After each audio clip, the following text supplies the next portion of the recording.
C'est certainement le vol Tokyo-Paris le plus cher de l'histoire le 5 décembre, de retour de Nouvelle-Calédonie, le Premier ministre et équipe ont loué un avion privé pour voyager dans de meilleures conditions que celles de l'avion de l'État. Selon le Premier ministre, il existait une contrainte d'emploi du temps et de sécurité. Édouard Philippe assume les 350 000 € déboursés pour affréter ce vol privé. Entre Paris et Tokyo, scandaleux ou inévitable, la classe politique se divise. C'est énorme, mais c'est pour la République, estime Sarah El Haïry, députée MoDem de la Loire-Atlantique.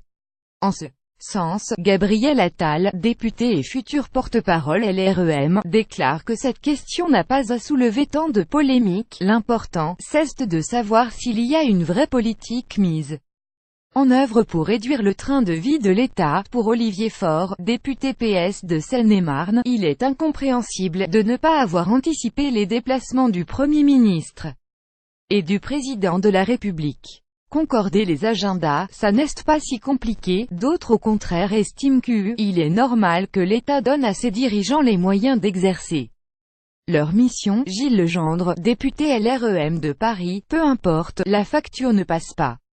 Parallèlement, la cote de popularité d'Emmanuel Macron a gagné 6 points en un mois.